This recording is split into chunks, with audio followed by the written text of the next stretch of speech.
Hello mga kakusina! Ako po ulit sa Ate Angel ng Kusina ni Angel, and for today's video, gagawa na naman po tayo ng another dessert recipe na baka hindi mo pa nagagawa or nasusubukan sa iyong kusina, kaya't panoorin mo na ang buong video dahil madali lang po ito. So una, naglagay na tayo nitong Meno Magic Leche Flan flavor na jelly powder. So ito po ay 24 grams. Marami pa rin sa inyo nagtatanong, saan nga po ba yan nabibili? Kung wala kayong mahanap sa physical store, maglalagay po ako ng link sa ating comment box section o kaya naman ilalagay ko yan dyan sa ating basket para mas mabilis nyo po siyang ma-purchase or mabili.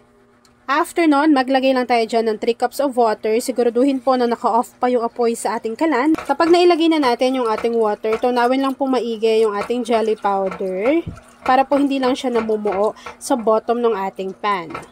After nun, maglagay na tayo dyan ng 1 can or 370 ml ng evaporated milk. Kakailanganin din po natin dito ng 1 can or 380 grams na itong Marie Condensada. Ganda ng consistency nito ang kapal. Halatang siya, hindi siya tinipid dahil si Marie po ay krema sarap at krema sulit. After adding ng ating condensed milk pati ng ating evaporated milk, maglagay lang at least half teaspoon ng vanilla essence or vanilla extract. After adding ng ating mga ingredients, haluin lang po natin ito ng maigi at siguraduhin po natin na hindi namumuo yung mismong condensed milk sa bottom ng ating pan. And then after po nun, kapag napansin nyo na natunaw na yan ng maigi, pwede na po nating buksan yung ating apoy sa ating kalan over medium to low heat and then lulutuin lang po natin ito hanggang sa kumulo. Kapag napansin nyo po na parang medyo umiinit-init na yung ating mixture, kakailanganin naman po natin dyan ng red kaong. So ako po, ang gamit ko ay si Tita Ellie. So ito, dinrain ko lang yung ating red kaong. Tapos, ilagay lang po natin to dito lahat. So habang hinahalo natin yan mga kakusina at hinihintay po na kumulo yung ating mixture, please don't forget to like and follow yung ating Facebook page, Kusina ni Angel. Kung meron ka ring Instagram, paki-follow na rin ako doon, Kusina ni Angel. At kung gusto mong matuto pa ng iba pang mga recipes o kaya naman gusto mo mag-share ng mga niluluto mo everyday, pwede kang sumali sa ating Facebook group.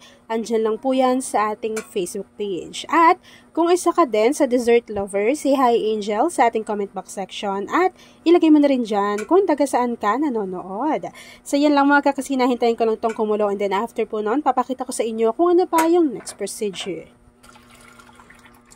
Isasalin ko lang to dito lahat mga kakusina at hihintayin po natin yung mag-set at mag-firm and then after po nun, papakita ko na sa inyo kung ano yung natapos nating easy dessert recipe. At ayun na nga mga kakusina, once na nag-set na po iyan, kusa na po siyang ma-unmold sa inyong lagayan. Tapos po i-transfer ko lang to sa aking plato. Bago, pwede na natin yang i-enjoy. At ayun na nga mga kakusina, nag-set na or nag-firm na yung ating recipe. Kaya naman this time, pwede na po natin yang i-enjoy.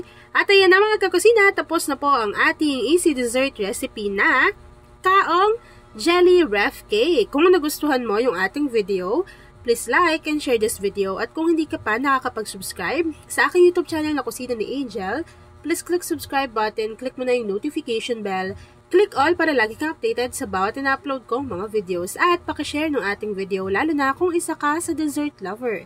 Yun lang mga kakusina. Thanks for watching and enjoy this video.